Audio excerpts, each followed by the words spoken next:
Good evening. Welcome to WRBH's Science Fiction Hour. Your reader is Margie Colas, and tonight I have three stories that I think that I like a lot. The first one we're going to read is "I Feed the Machine" by Del Stone Jr. I feed the machine. I bring his breakfast, lunch, and dinner. I've always done this.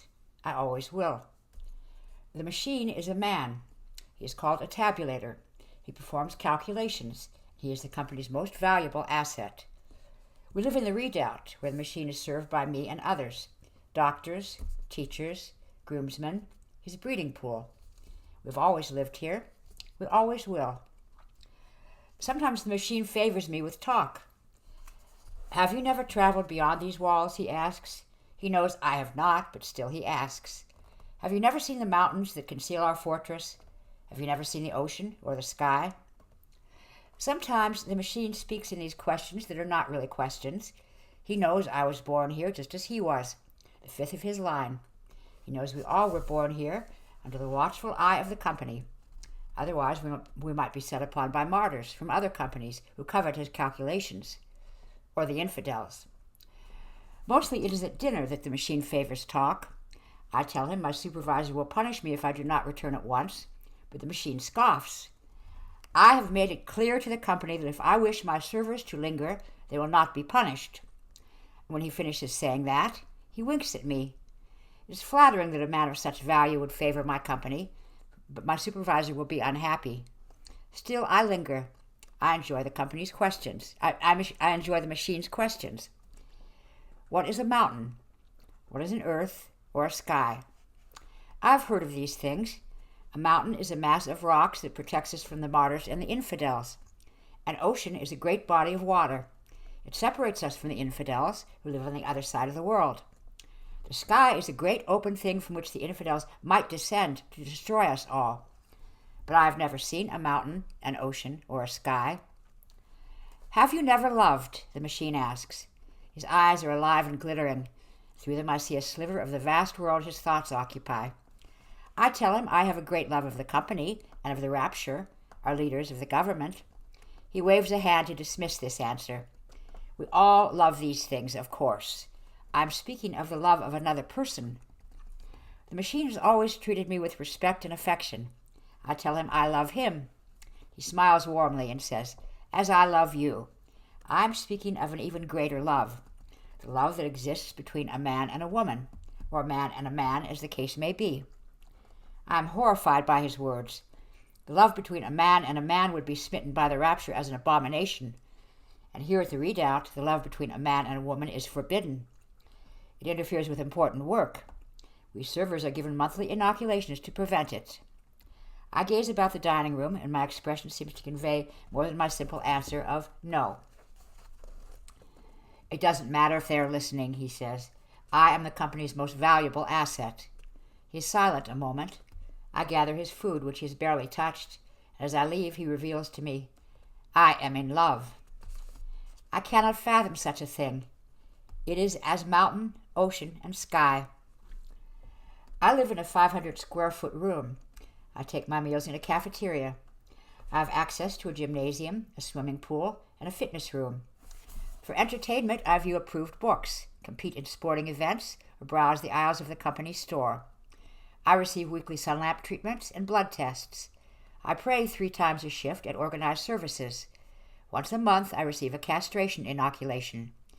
I'm allowed access to certain parts of the Redoubt. My whereabouts are reported by transponder.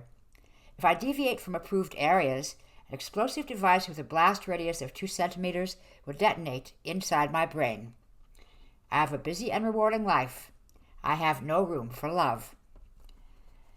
I am in love with the checker, the machine whispers surreptitiously. I don't understand. A checker is a person who checks a tabulator's work. He constructs proofs to validate or invalidate the tabulator's calculations. The proofs are then returned to the tabulator, who either certifies or revises them. Once the calculation and proofs are certified by both tabulator and checker, they're sold to the contractee, another company, or the rapture itself. The checker and tabulator are never allowed to meet.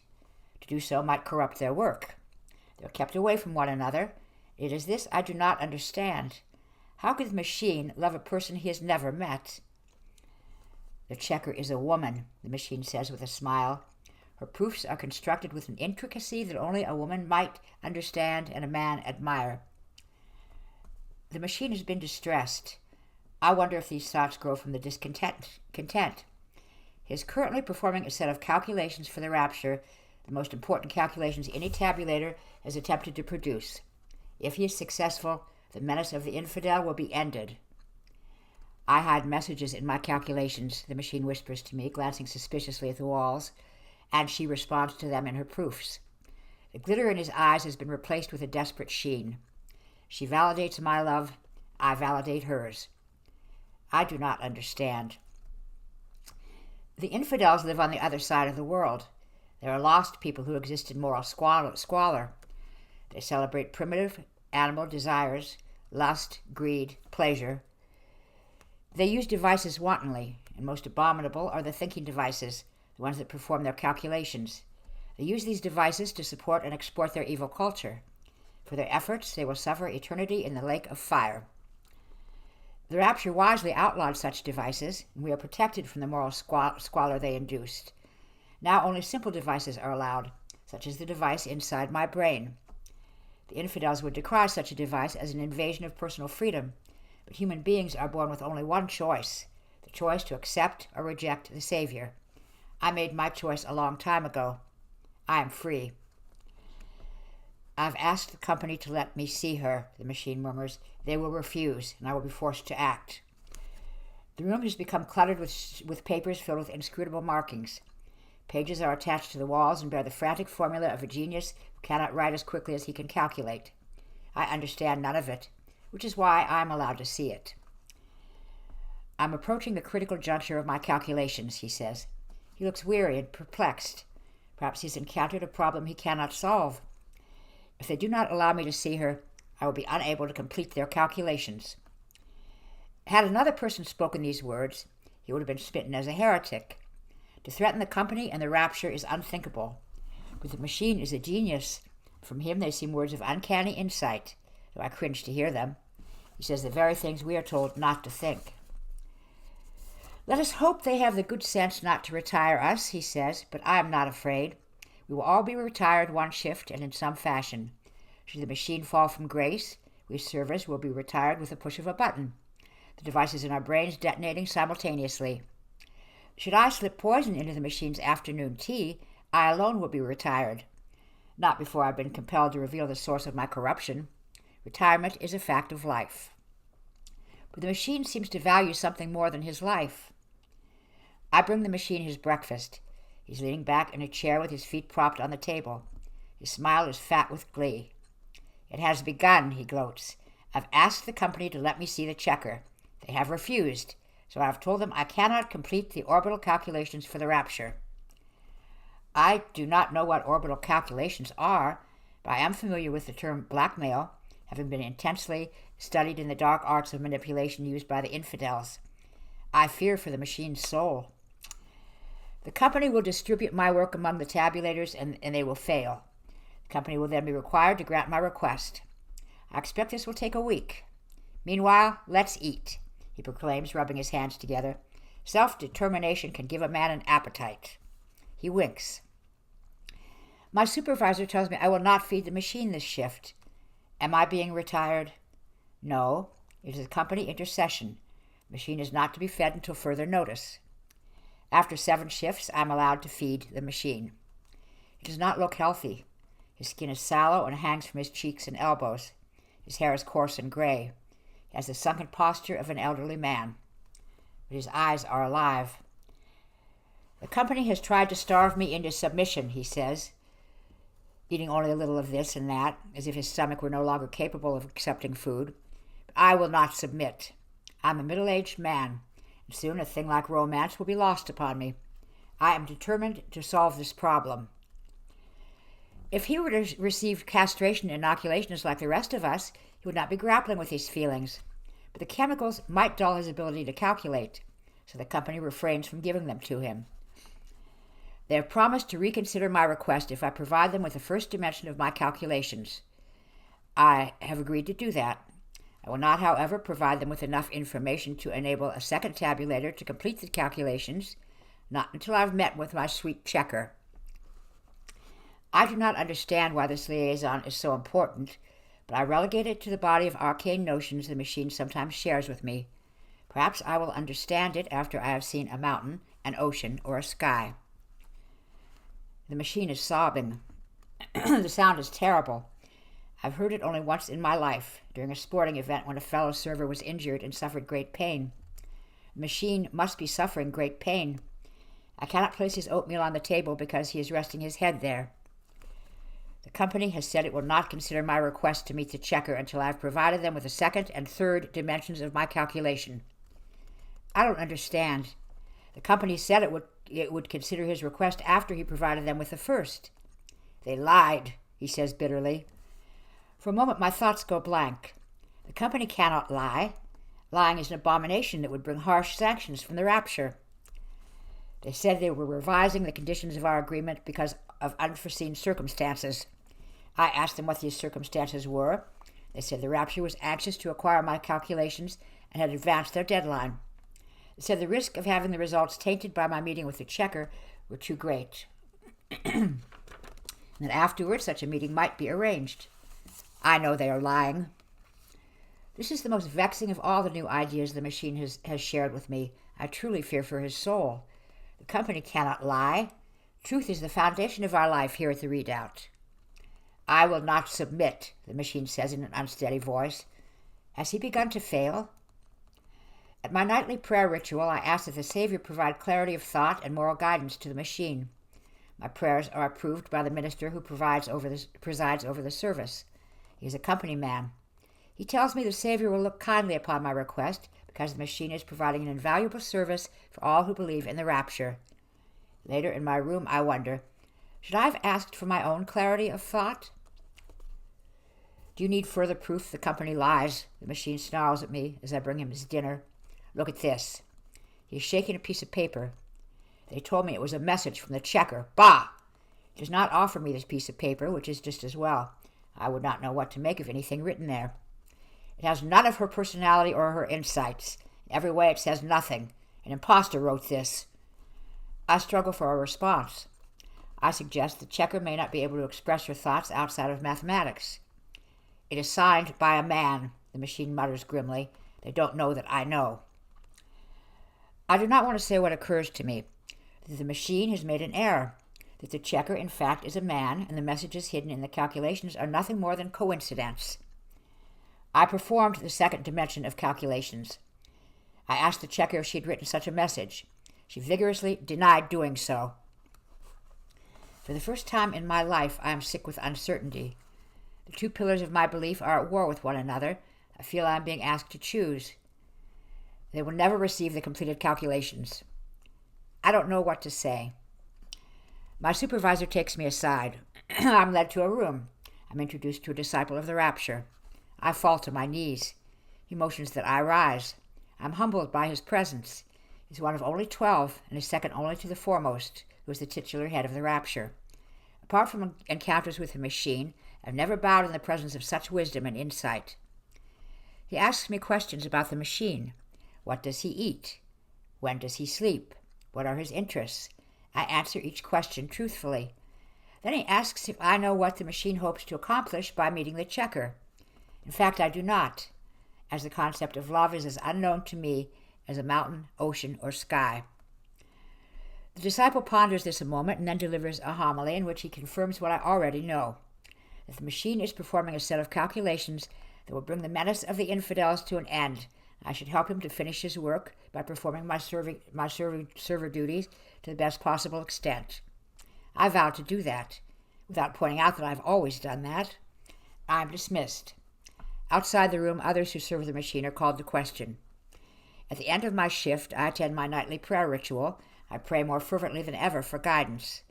I could have told the disciple about the machine's communication with the checker through their calculations, but I do not. Was that a lie? Why was I protecting the machine?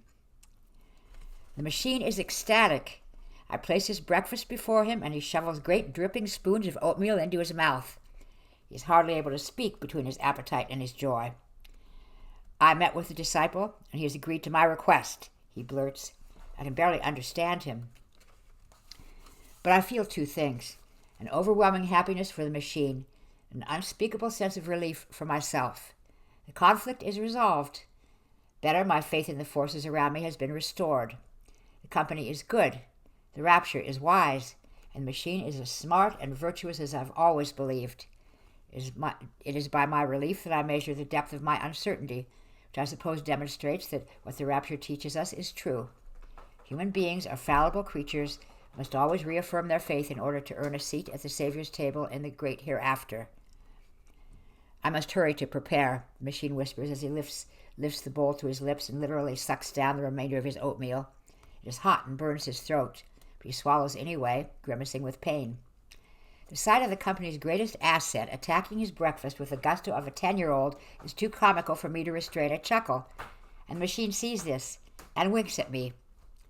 Always remember, the Savior did not place us on this earth to work and pray and never celebrate the marvel of life. Even the infidels, damned as they are, know this.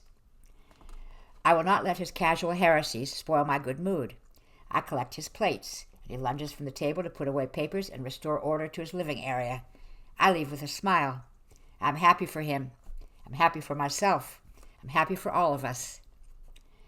At my mid-shift prayer ritual, I am removed from the sanctuary and escorted to my room by company officiates.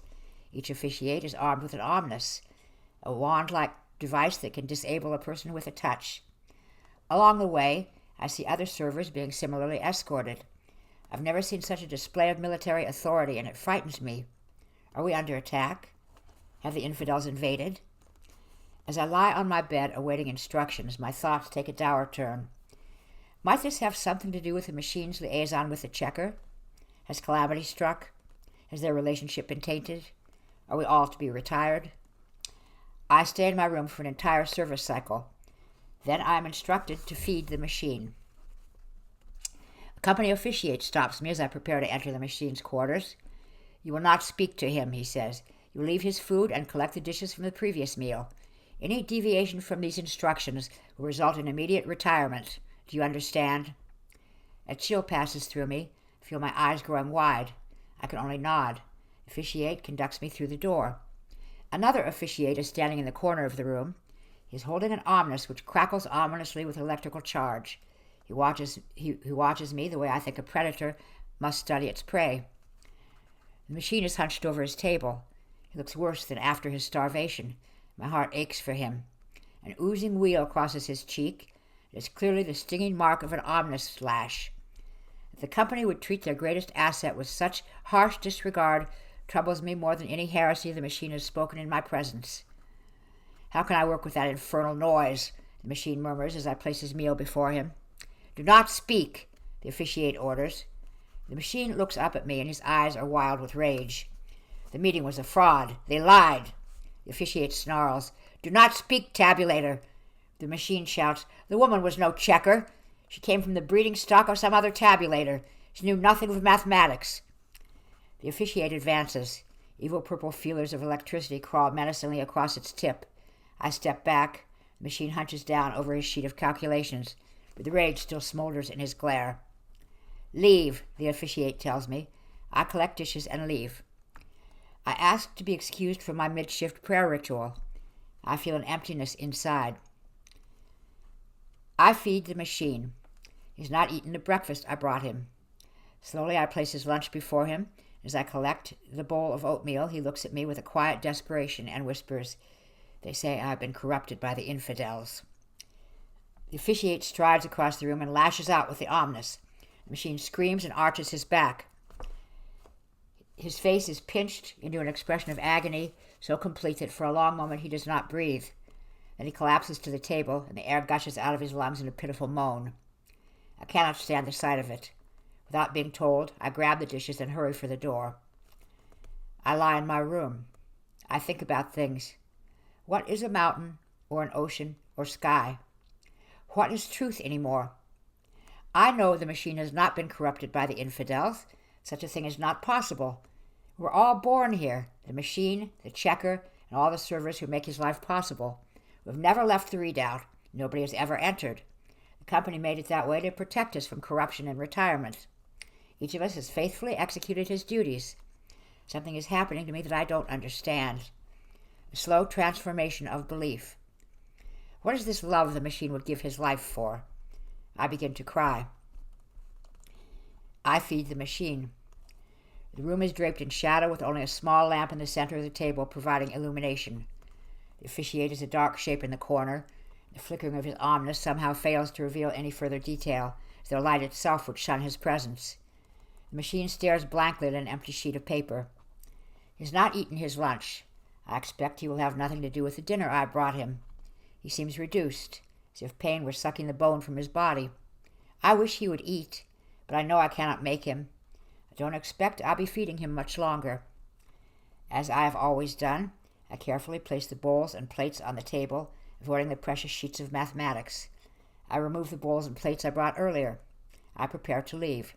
As I do so, the machine slowly looks up at me. He says, "I want you to know something." The officiate comes striding across the room. The machine says, "I think you already know what I was going to say." The officiate raises the ominous to strike, and I react without thinking. I grab his arm. He is strong, far stronger than I, having been bred for the purpose of striking people. Perhaps he hesitates because it is unthinkable that a food server who's been conditioned from birth to obey would defy that conditioning. Whatever the reason, I snatch the ominous from his grip and ram it into his chest. It discharges with a strangely satisfying explosion of sparks. The officiate's muscles spasm. He grabs the shaft of the ominous and receives a second jolt that knocks him across the room, where he collapses and lies still. The machine gazes up at me with wonder. He says, "God help us, but thank you," and leaps from his seat. I'm stunned by what I have done.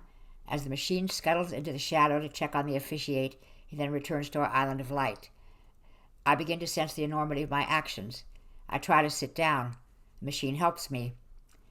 "I am an abomination," I whisper. The machine shakes his head vigorously. When I don't respond, he takes my face into his hands. It's the first time he has ever touched me. His skin is rough, the fingers calloused from all the years of scribbling and erasing and scratching out. He looks into my eyes, and I see his vast intelligence, unfettered now by hierarchy or ritual, that transcends everything I have been taught. He says, "You are a human being, and I thank you." He lets go. He darts back across the room and returns with the ominous. He hefts it with his right hand and collects the basket of dishes with the other. He says, "May I borrow your frock? Perhaps they'll think it is you." I ask him what he is doing. "I mean to find her," he answers. "But that's impossible. He doesn't know where she is." "If I must search every room of the Redoubt, I will find her," he says. But he cannot do that. The device in his brain. If he goes beyond the areas that have been approved, the device will... Yes, I know. "No," I blurt. "I'm lost in every way now." He sets the dishes down and crouches at my feet and takes my hand into his. "You must listen to me," he says. "You must listen carefully, because this may be the last chance you and I have to speak. I have something very important to tell you." I nod without understanding. "I will not finish my calculations for the rapture." I stare at him without comprehension. "I have a very good reason. Circling far above our world is a series of hateful devices placed there by the governments that have preceded the rapture," he says. "These devices are similar to the ones inside our brains. They're much larger, capable of retiring whole cities in a pulse of light that would destroy many millions of people and spread poison across the face of the world. I cannot conceive of such a thing." "The rapture intends to use these devices to destroy the infidels," he says angrily, taking his eyes from me to swear softly. "And that is what I have been doing, performing the calculations that will tell the devices where to fall. The calculations must be executed in 3 dimensions. I am the only tabulator capable of keeping all the variables in order." My thoughts are a storm of turmoil. He hangs his head in silence a moment. When he speaks, his voice is firm. "I know nothing of these infidels. Perhaps they deserve such a fate. But I do know if the infidels are corrupt, they will answer to the Savior, not the rapture. And that is what our leaders really want. A world rendered in their image, where love is imprisoned, watched over by guards, and struck down when it defies them. This is not what the Savior intended when he placed us here. He expected us to celebrate life. He expected us to love. Enough! I cannot take it all in. Devices and cities and love. It is too much. I feel my world falling away from me. Do not know whom to ask for guidance. The machine stands and smiles down at me. This moment has brought me more joy than any other in my life, he says, and I thank you for it. I give him my frock. I don't know what else to do. He steals to the door. He opens it and lashes out with the omnis. The officiate tumbles to the floor. The machine glances back at me. He winks, and then he is gone. I sit in the chair. Moments later, I hear the sharp crack of a detonator, and when I peer into the hallway, the machine is lying on the floor, a fine mist of blood coating the opposite wall. I'm confined to my room for a period of 7 shifts. I wait to be given absolution. I wait for the device inside my brain to detonate. I wonder if it will hurt, but it doesn't happen. I'm brought to face an inquiry. Officiates from the company and a disciple are there. The officiate I attacked does not regain consciousness. No mention is made of the machine. They ask me what happened. I tell them the officiate attempted to strike the machine and I intervened. They seem almost amused. They tell me my loyalty to the machine is commendable, but a greater loyalty to the company and the rapture must be observed. I insist I am telling them the truth. They tell me I am lying. They tell me I have been corrupted by the infidels. None of these things are true, and I become angry. They send me back to my room to await the hereafter. On the 7th shift, my supervisor tells me to feed the machine. He is lying in his bed. His head has been shaved, and a bandage covers the right hemisphere of his skull. A wheeled table that extends over his chest is covered in papers. Calculations. His eyes finally find mine. They're filled with defeat. It seems I have been outwitted, he says, and his voice possesses none of the vigor I've always known. He throws a weak sigh, and his gaze wanders to the ceiling. The device inside my brain. It was implanted in such a way as to disable, not kill. I am paralyzed from the waist down. A disappointed frown momentarily clouds his expression. How was I to know? I tell him I am glad to see him. He shakes his head. I'm happy they chose not to retire you. I told them I attacked the officiate. Seemed to fit their mode of thinking. I am overcome by equal parts sadness and gratitude. He lied, blatantly lied, but he did so in my behalf. The man of his importance would sacrifice himself for a server. The idea fills me with a peculiar devotion that has nothing to do with anything I have learned in my life. And now I have finished their infernal calculations. I say nothing. I had no choice, he explains, his voice heavy with misery. They threatened to retire the checker. They threatened to retire all of you. I could not allow it. What is life in a world without love? He sighs again. So I will exchange the lives of millions of people for the love of a single woman. It is I, he says gravely, who is the abomination. I tell him no, he is not, though I cannot say why. He dismisses my objection with a flick of a finger, draws me close so I may hear without being overheard. The courier will be here soon to carry my work to the checker. In it I have delivered a final message. I have explained everything to her. She will know what to do. I don't understand. Much of what the machine tells me, I don't understand. And then, he continues wearily, I will likely be retired. I am hopeful they will honor their agreement and not retire the checker or any of you. He clears a space on the table for the food I have brought him, but I don't want to set it down. I want to linger and draw out my time with him, but he beckons me to get on with things. I look back at him from the door. The enclosing fog of sadness clears a moment, and he does a curious thing. He winks. I try to picture it in my mind's eye, a vast prominence of stone rising farther than the eye can see into a limitless void, a body of water unthinkably larger than the biggest swimming pool, splashing against the foundation of that prominence. Millions upon millions of people occupying those reaches, coming and going as they choose without regard for approval. I cannot get my brain around any of it. So I remember that moment when I grabbed the officiate's arm and wrestled the omnis from his grasp and drove it into his body. I remember a shock of some unnameable emotion, compelled by a deeper feeling of affection. As I sort through my memory, I slowly realized that whatever the feeling was, it had been there a very long time. longer than I had realized. Was it love? The checker has approved my final calculations, the machine tells me. His face is radiant. She found no errors. We're summoned to a conclave. Everybody who lives at the redoubt attends, even the machine. It is unprecedented. A disciple of the rapture, the same disciple as before, stands before us.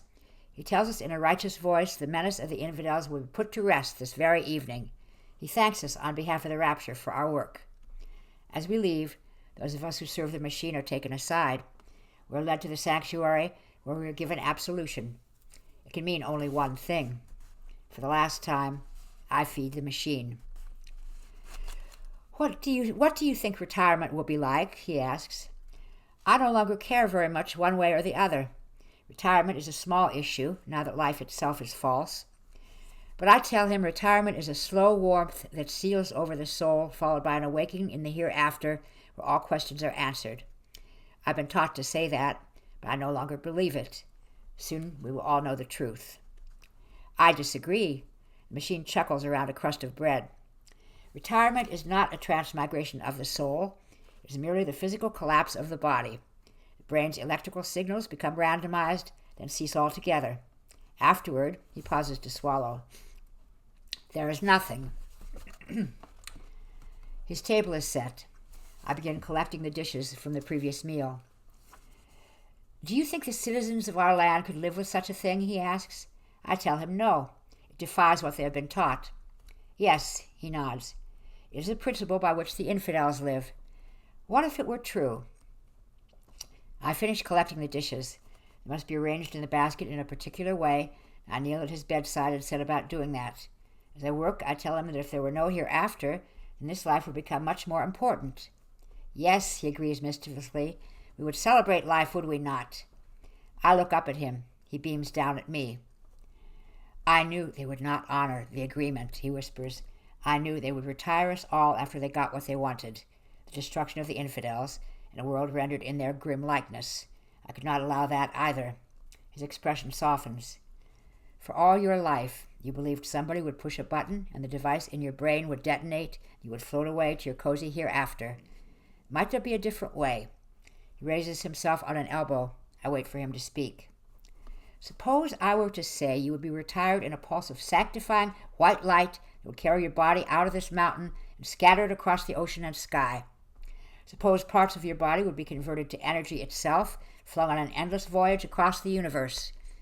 Suppose we would be together, you, me, the checker, all of us at the redoubt, rising into the sky and falling across the world and flying into the Savior's realm forever. If I told you that, do you think we could share one moment of peace before it happens? He looks into me. I see the vast world his thoughts occupy. And then, God help me, I see the answer. I see it, circling far overhead and falling toward me on the gravity of the machine's supreme calculations. As it draws closer, I see it with a clarity I've struggled to achieve for my entire life. I'm struck speechless with wonder. The machine lies back in his pillow. She accepted my calculations, he says, his face relaxing into a contented smile. This is my celebration of life. I forget to breathe as I see myself in a wave of light that spreads across a world I've never seen, and belief pours into me and fills the empty places with a warmth I've been told comes only with the hereafter. I don't know what to say.